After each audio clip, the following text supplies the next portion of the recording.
coming too late or too early in the day. This is the Eastern Eye. I am Alex Obodo.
Welcome to the Eastern Eye here on Afia TV. It's a program that x-rays the political, social, and economic developments around us.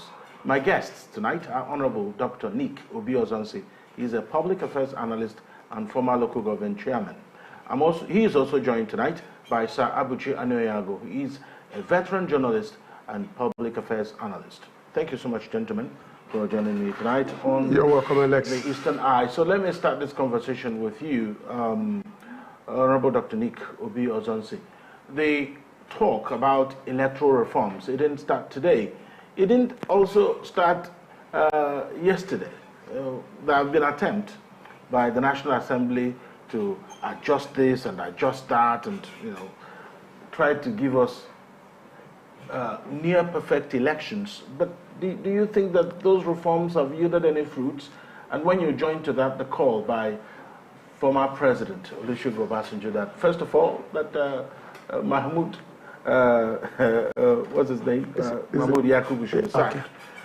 And a great deal of other things should so what's your take on that? Yes, reform in the electoral process in Nigeria did not start today.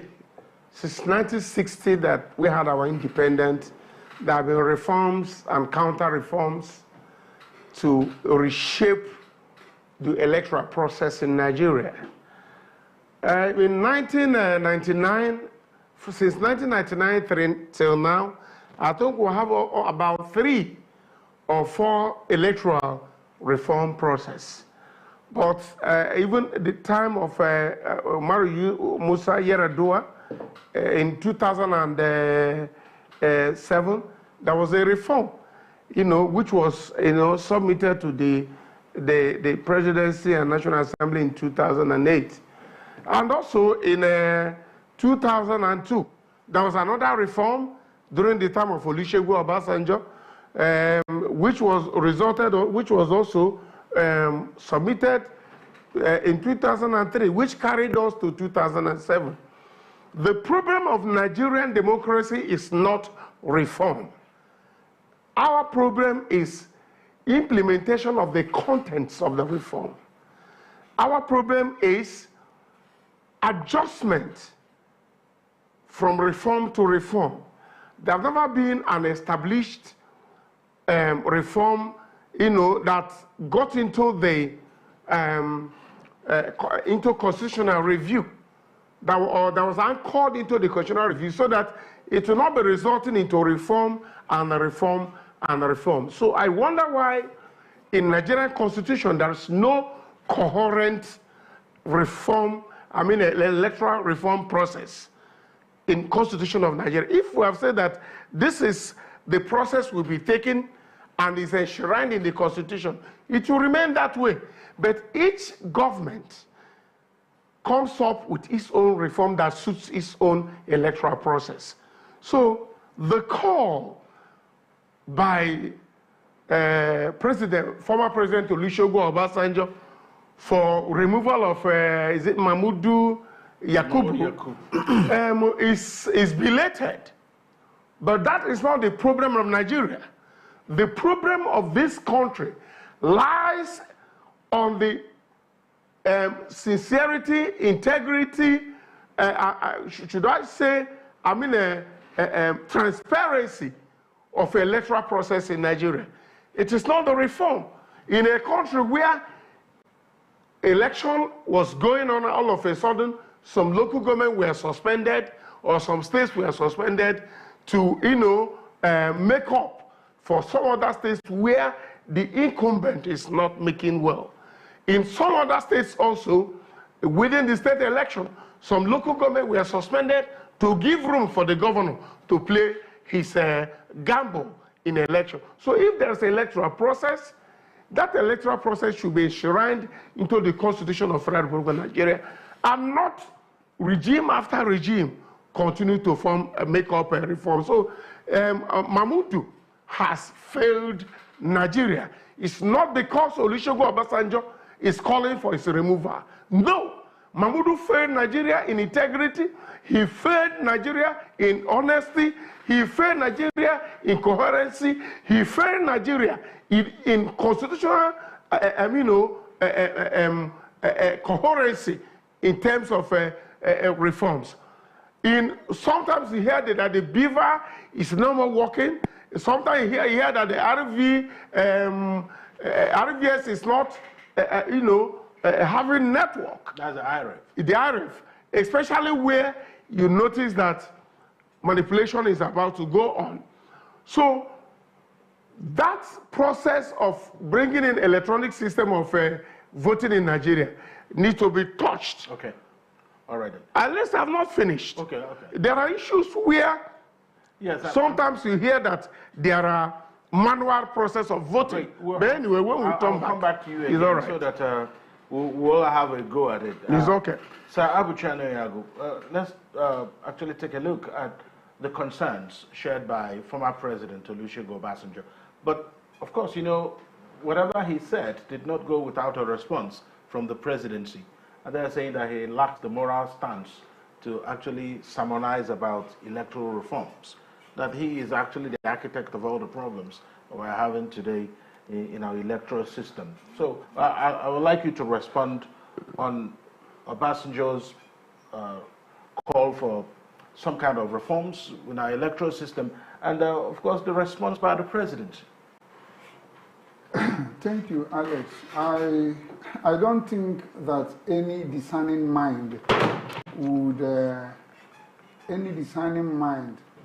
not expect such a reaction from the presidency. No, certainly they will have to say something to defend their principle or to defend the wrongs that were done that necessitated the call by the former president.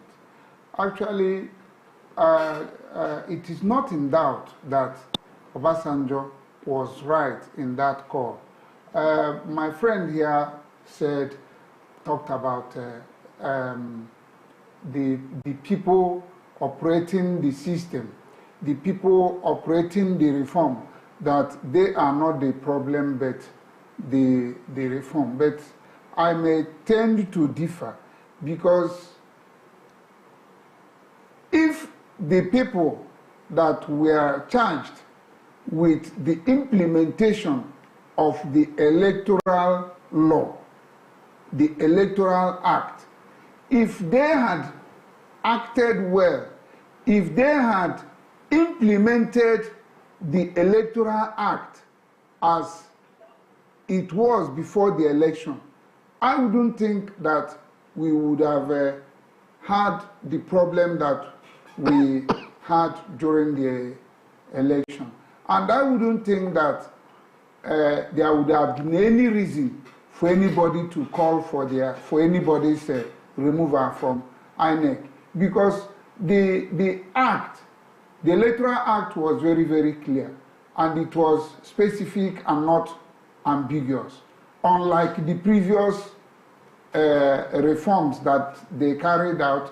This time around, the National Assembly tried in 2022 to make the Electoral Act to be clear without ambiguity.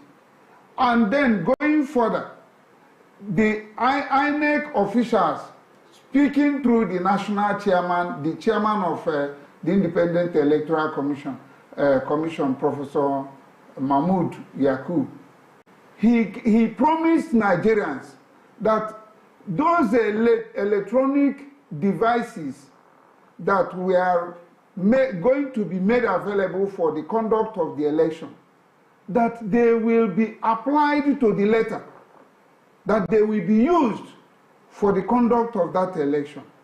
He went about this trying to convince Nigerians to the extent that he went outside Nigeria to prove himself, to obtain that guarantee or to give the guarantee to Nigerians that, look, it was not going to be business as usual, that the beavers will be used to the letter, that the IREV will be used in displaying the election results, beavers will be used in transmitting the election results, and all that.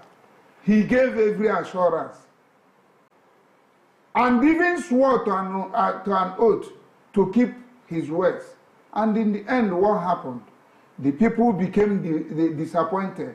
The people became disappointed not by the reforms, not by those devices, but by the individuals detailed to operate those systems. They failed. Therefore, Obasanjo was right in calling for the removal of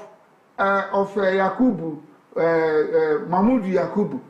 If the president is sincere and has genuine intentions for Nigeria and for Nigerians, he ought to have removed Mahmoud Jega, I'm sorry, not Mahmoud Jega, Mahmoud Yakubu. By now, he ought to have done that, at least to tell Nigerians, look, even though I was a beneficiary of the wrong that was done, but I am not in support of it.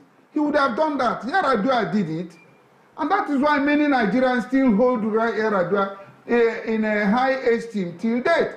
Because he came on, when he took over power, on his assumption of duties, he acknowledged that the election that brought him to power was faulty. That it was faulty. He said that. And Nigerians were happy that he acknowledged that. He was bold, he was courageous enough to have done that. And he went about trying to reform the system to ensure that no such thing happened again. And he tried, he did his best, as at the time he was alive. So, but in this particular case, something went wrong. Not that the reform or the devices went wrong, but the individuals that were charged with the responsibility of implementing and operating the reforms, the system, and the devices, the individuals decided willingly to truncate the system and to truncate to stifle the devices from working. And they are still there today. So it was not a matter of the wrong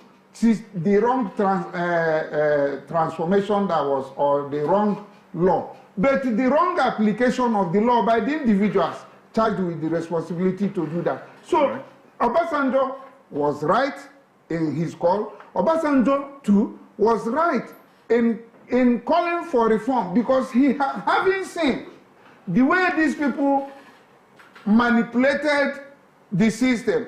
So Obasanjo is going further now to ensure that a reform is carried out that will be something that will be automatic, and something that nobody, no matter how the person tries, nobody will be able to truncate, to manipulate, or to distort those systems and even the devices, that nobody can do that. And for my own, in my own reasoning too, I would not like the reform and the cleansing to be limited to only the Electoral Commission. No, the judiciary, because they go in pari passu. We have now seen that apart from INEC, that the judiciary is another voter. All right. The judiciary is another electorate. So they have made themselves the electorate, the voter, and then the decision maker and everything. Therefore, the judiciary too should be reformed. And going further, the judiciary, the appointment of judges should no longer be based on year to retire or whatever. Let it be a tenured thing. Let it be a tenured, particularly the heads of the judiciary. The office of the Chief Justice of Nigeria should be a tenured office, because we have seen what is happening. Should be a tenured office, and then adequate mechanism provided for should be provided for the selection of a credible, and if I may use the word, impeccable person to assume the headship of the Nigerian judiciary at the federal level and at the state level. But that's just where there's a problem. I'm coming to you now, Honorable Dr. Obi Ozonsi. All these calls boil down to the fact that someone will need to be in charge. And if someone will need to be in charge, the person will need to call the shots.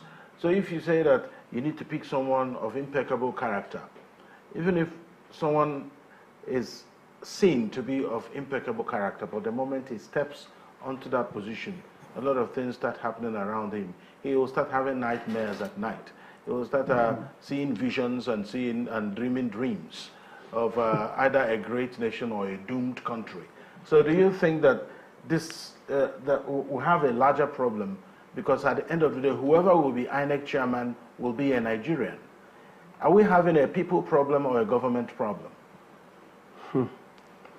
The problem we have is not even the people problem or the Nigerian problem. You see, there is Nigeria, there is a predetermined process of engagements. Before somebody becomes a governor, or when somebody becomes a governor or a president, he has already decided that so person will be the INEC chairman, the Chief Judge of the Justice of the Federation, or the state, the Chief Judge in that state. And like my friend Barrister Abuchane Yagu said, these people place their ball into one goal because they are being removed by their principals. They are being controlled by whoever engaged them or whoever employed them. So the problem we are having is not even the problem from the electorate. Forget about the vote buying thing and whatever. If the electoral process in Nigeria will be a reality, like we have an independent electoral commission, which is not independent, there should be independent justice and justices, CJNs in Nigeria. Not based on engagement, not based on employment, not based on looking at when the person will be retired. And if they are detached from the federal, the state, and local governments, I think we may likely, assuming if there should be a reform, we may likely begin to see the end of the tunnel with a light. If that is not done, it cannot, even the Obasanjo himself, who is clamoring for electoral reform in Nigeria, was also, how do I put it? He fell into the same pit. Obasanjo they used the two-party system to control Nigeria, SDP NRC and what was the other party? No, he wasn't. I mean, before the time of... So, these people brings out the reform that suits their reorganizations and, of course, their own governance. So, if this process must work in Nigeria, the Chief Justice of the Federation must not be appointed by the president. It must not be something to be done through age limits. So the people should be independent. Who should appoint the Chief Justice of Nigeria? Who should appoint the INEC chairman? That's what I'm saying. Whoever appoints the INEC chairman and Chief Justice of the Federation, these two people will be loyal and obedient to them. And whatever thing they ask them to do, they do it. Unless you get what I'm saying. So let's call a spade a spade. Why I said that people should be independent is either they run as in fact, if you look at what they are doing, when they notice that the person they want to put is still not very close to climb the position, they retire the others. It happens even in the army. They retire the senior ones to enable the junior one they want to ascend the throne of leadership. So if this reform is to be done, it should be done in the judiciary, it should be done in the armed force, it should be done in the INEC. And of course, let's stop telling ourselves, let's start telling ourselves the truth. All right. The process of beavers and Arabs and whatever, Nigeria is not yet matured for this process of electronic voting, except if you tell ourselves the truth. The people that brought in this system of electronics should be made to be independent to come and monitor the election in Nigeria, so that truths about these instruments could be shown or seen by Nigerians. All right, we'll take a quick break. When we come back, I will hear from Sabo Chane on who should appoint the INEC chairman and the Chief Justice of Nigeria. Stay with us when we return from this break on the Eastern Eye.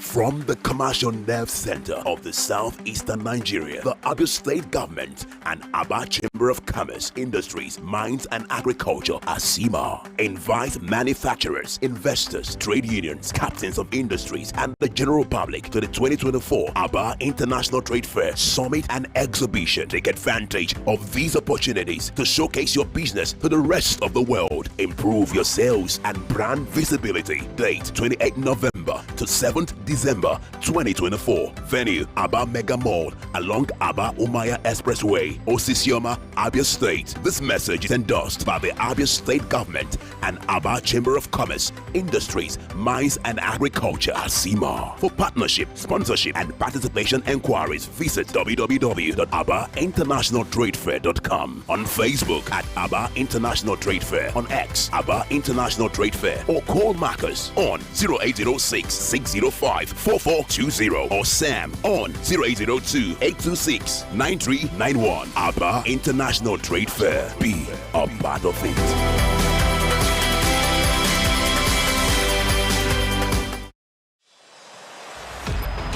75 days since the last day of last season. We are ready to do it all again. Will Foden is having the season of his life. Brilliant! Just brilliant! That is quite something! Stay connected for all the football you want, starting from 5,100 Naira per month.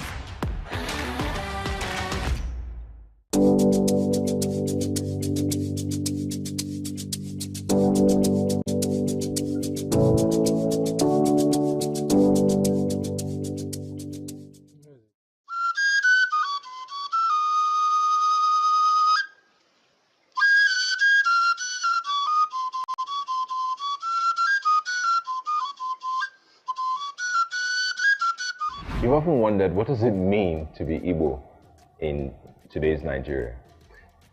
You know, what's the intersections? What are the conversations we're having about our Igbo spirituality, culture? An example is people wearing red cap. You know, everybody wears red cap.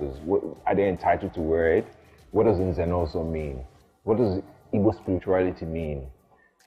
How have we changed as a society over the last 20, 30, 50, 100 years? Every Thursday, 6 p.m., if you want to know more on libations, as I have a conversation with different people from all walks of life whose common thread is being Igbo, or doing business with the Igbo, or living in Igbo land. What does it mean to be Igbo in today's Nigeria? Cheers. And, oh, I need to do this. Let me pour to our ancestors.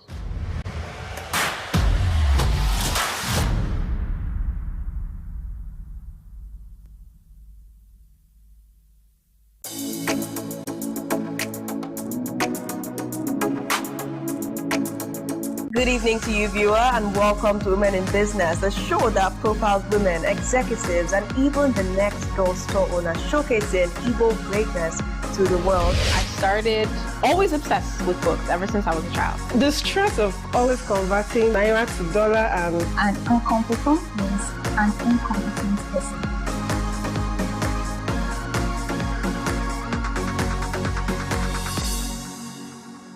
Welcome to Afia TV, your go-to channel for excellent news and incredible shows that keeps you IEI, that is, informed, entertained, and inspired. Need a break? Ladies and germs, welcome to Lunch Break on Afia TV. Join Choco to vibe and chill on Lunch Break at 2 p.m. for the latest trends in music and entertainment. Not like I have big money. Dive into the world of innovation and creativity with Rochelle on Unka. It means art in English. Where creative minds and groundbreaking ideas come to life. Tune in every weekday at 8 p.m. Do not miss Afia TV Official, your perfect dose of laughter, where they discuss what is currently trending on social media every day at 5:30 p.m. on Afia TV. But in this economy, the savings will save you, man. And that's not all. Stay tuned for more exciting shows on Afia TV. Catch us on DSTV channel 254 and GoTV channel 17.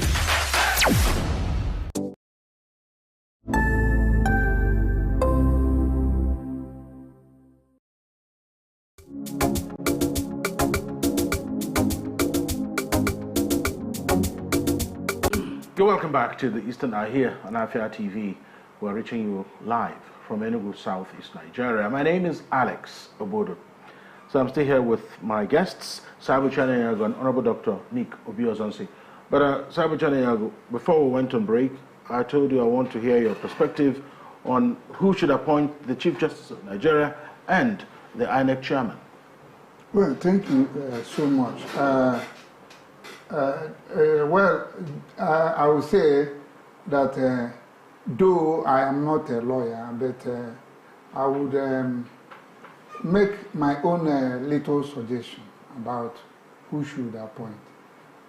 In so many spheres in Nigeria, in Nigeria's public administration, there are certain areas where before the head of that establishment or before the head of that institution is appointed, it has to go through a process of application, process of selection, process of interview, and then process of choosing the right candidate.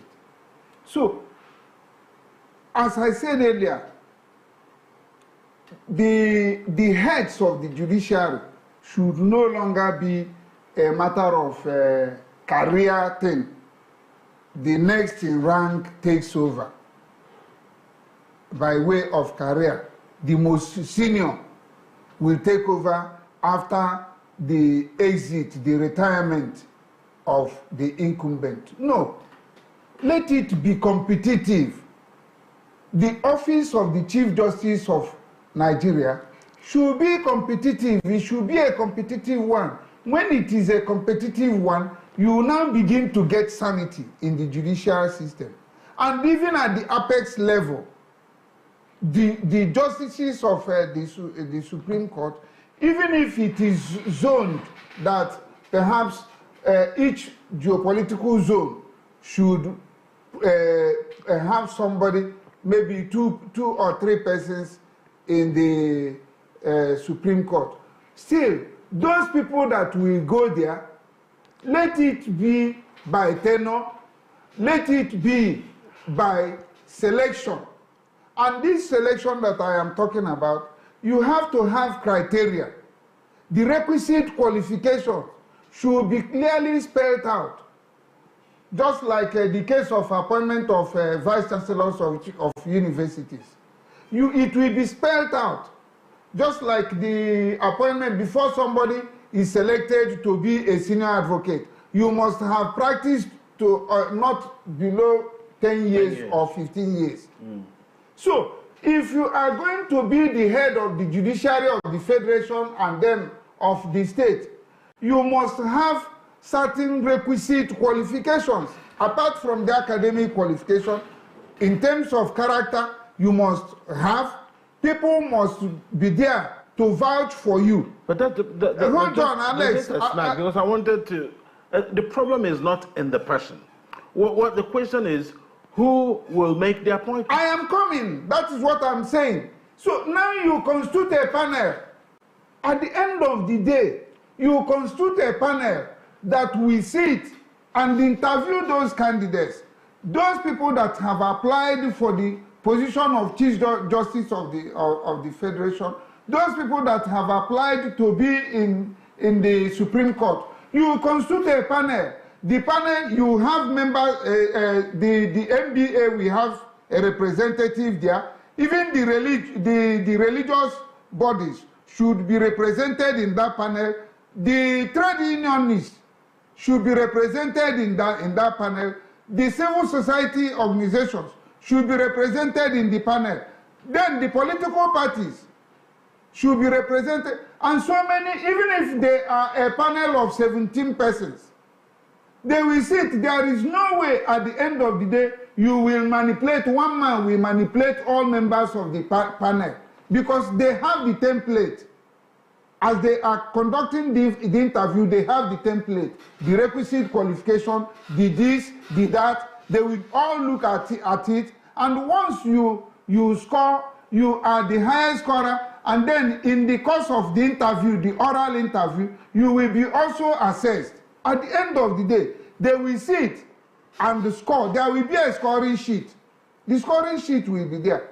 So when you know that you are going to pass through all this, my dear brother, at the end of the day, if you come out tops as the winner, as the person that emerged the best candidate, you will really be the best candidate. Nobody, it will be difficult to manipulate you. And that is when you begin to have people of proven integrity, people of impeccable character, assuming such leadership. The same thing should be applicable to those who will be the chairman of INEC and those who will be the national members, the national commissioners, not just the INEC chairman, because the INEC chairman may be there, and then you have hawks and foxes and jackals and all that around him, surrounding him. What will you expect him to do? He will just go in tandem with them. So, but when you have people who were also selected through the same process, you begin to have sanity in the system. Right. So that's my own thinking, because it is said that when the in Igbo na ugu muteba jagadi wani uku omutarikata akulu. That's right. So let it be a kind of a system that will be provided to select the people. The president will only be just make an announcement that so person has been selected, not appointed, has been selected or has been chosen or has emerged the best candidate. And then he becomes the chairman of INEC, members of the National Electoral Commission, and then the Chief Justice of the Federation and the justices of the Appeal Court, and it should be by tenure. Okay. So let me bring Honorable Dr. Bjorn Ozonsi into the conversation, because we're slowly running out of time now. So I just wanted to get the answer as to the best way to get people in these positions as transparently as possible. Because when you say there's going to be a panel, who will empanel that panel? Because that's where there's Alex, Because whoever empanels the panel Alex, will have some influence. Let us not waste our time in this process. Okay. In as much as the Constitution of Federal Republic of Nigeria is concerned, there has never been constitutional amendment as regards to the appointment of CJNs or what have you. So this thing we are discussing here requires further constitutional amendment. If the Chief Justice of the Federation is to be appointed by the presidency, it's in the Constitution. If there should be a review as to what next do we do to ensure that we don't have people that are checkmated after the employment, it means we need a little touch in the Constitution of Nigeria. The Constitution has not allowed an independent engagement or independent employment of the Chief Justice of the Federation. It is solely the business of the presidency to select or to appoint who is likely to be the Chief Justice of the Federation. With there are a lot of criteria attached to it. The person must be this or be that or that. So we cannot exhaust this discussion at the studio here, except if there is a tantamount constitutional review as to that. So whatever we're doing here, we're making suggestions. If there is a constitutional review and the constitution says that there should be independent human resources managers who can engage Chief Justice of Federations, then we'll go ahead to discuss. But at this table, there's nothing we can do. All right. And so we need to allow the presidency to continue. All we need to do is to be giving suggestions that it is wrong for whoever is engaged to dance to the tune of the presidency. Because whoever is employed as CGN, whatever the presidency wants, that's what it does. So there must be a constitutional review to remove those powers from the federal government. Alex, what I'm saying is that, what I'm saying, but in making the suggestions that I made, yes, certainly it will require the amendment of the Constitution. Amending the Constitution to contain all these things that I have suggested. Okay. The appointment of Chief Judge, the appointment of INEC Chairman and all that. It has to be through the amendment, the review of the Constitution of Nigeria. So if we amend the Constitution, then it will help us a lot in achieving what I have suggested. It cannot be by mere pronouncement. No, it is a constitutional matter, and it is a fundamental matter that should be handled by the National Assembly, the legislature, the legislative arm of government. They have the responsibility. If they have genuine intentions, the genuine interest, the interest, that is a common good. They have that spirit, the goodwill for common good, for common interest of the people, of the nation. Then there should be a constitutional amendment to take care of these suggestions that I have made. If you do that, if you remove the judges, the appointment of judges or chief justice from career system, you begin to solve the problem. All right, so I wanted to ask you a question, and it's about the response we get from sitting presidents against former presidents when they make a comment. And it appears it's only former President Obasanjo who's had the courage to speak up against what's happening in the country. He spoke up during the regime of Muhammadu Buhari. He even spoke up at a point during Jonathan's regime. He spoke up. But it's not as much as we're seeing now, because historically he hasn't been the best of friends with Bola Ahmed Tinubu. They have their history politically. But then when you look at the way presidential aides are responding to a former president when he makes a comment, forgetting that he is also a Nigerian. He has a stake in the country. Yeah, Alex, simply I think they are displaying act of ignorance. I wouldn't like to use the word irresponsibility, because they should know. There is one saying that goes this way. It says that when you speak the truth, the people you are that it concerns, those that it concerns, it will look as if it is a rebellion. So for Obasanjo to have been speaking for the interest of the nation, and you look at it, each time he speaks so well, he speaks so eloquently. It's like hitting the nail on the head. He's so presidential. Yes. So they wouldn't like it, but so many Nigerians like it. Yes, at a time he was president of Nigeria. He had his own errors. Probably he has seen those mistakes that he made, which he wouldn't want to perpetrate. So, and in doing that, you won't see him as being a bad person. Rather, he's being patriotic. That's the way I look at it. But they won't like it because it doesn't suit their whims and caprices. But if he had spoken in such a manner that he is now praising the president, then he becomes a good. Yes, they will admit he's a statesman. But today they are vilifying him and attacking him and seeing him as an enemy. But right inside them, they know the truth. They are just merely playing politics. That is what they are doing, and that is the dangerous aspect of Nigeria's politics. If I were them, I would have taken what Obasanjo has said, or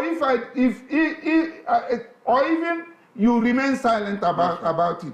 Instead of exposing themselves, they are simply displaying a character of being impervious to criticism and to other opinion, that they don't brook other opinion, and it's wrong. As a president, you must be willing, and you must have that shock absorber to contend with various opinions about what you are doing. That's the thing. So Obasanjo was right. Whatever they are saying about Obasanjo is by the way, and Obasanjo, you know him, yes. He is always undaunted, and he will come up again when the need arises. You write a letter. And Honorable Nico Biozonsi, just before we go, I'd like to get from you, in some other places like the UK and the US, former presidents speak up when they don't like what they are seeing. Of course, you know how the politics in the UK is. Even in their parliament, the people come up against the prime minister, they finish him with questions. It's like fireworks in the British parliament. And of course, you know that if you are on the Democratic side in America, the Republicans won't like you. They tell you to your face that certain things are not working. So should it be out of place for us here for former presidents to speak up? And should more former presidents start speaking up if something is not going right in the country? Well, thank you, Alex. We just have about 2 minutes. Yes, I think let me join word with one of my good friends, Usman Danfodio. He said that the truth is an open wound. Only truth. Yes, it's only truth that can do what? Heal it. If the former presidents of Nigeria, after having finished their tenure, and then they discovered there are areas that the current president has not been doing very well, I think it's not out of place for them to speak out. It's not out of place for them to point out one or two things, you know, that is going on that is not right. Because while they were there, they say it's only those spectators see what goes wrong with footballers. But footballers on the pitch, while they were playing, they don't see those things.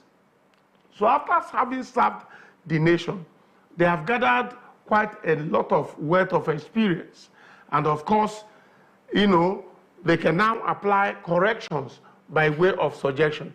So it is not it's not wrong for them to, even the ones they made that look wrong during their own time, it is not wrong for them to point it out now for correction. Because if they keep quiet, it will assume that what they did that was wrong and another president is continuing to do that. It seems everything is good and okay. So I don't blame President Olusegun Obasanjo. He has his own fault. He has his own problem during his own regime. But at least we cannot continue to, depend on those mistakes he made. That's right. So let's pick on from the corrections he has started suggesting. But more importantly, he said Yakubu and the staff should be overhauled. Okay. And whole Nigerians are saying, including me, that Yakubu and his cohorts should be overhauled. All right. It is time to overhaul the system. Let the current, all the employees in INEC, they should be transferred to other agencies of government and then bring in. Okay, great. That's a good place to leave it. They say conscience, is conscience. The conscience is an open wound, which only truth can heal. All right. Yes. Sabu Chane Yago, veteran journalist and public affairs analyst. Thank you so much for your thoughts today on the Eastern Eye. And Honorable Dr. Nick Obi-Ozonsi, the former local government chairman and public affairs analyst. Thank you for your perspectives, as always. Thank you, Alex, and thank you, viewers. And that's the Eastern Eye for tonight. We'll be here tomorrow, same time. My name is Alex Obodo. Good night.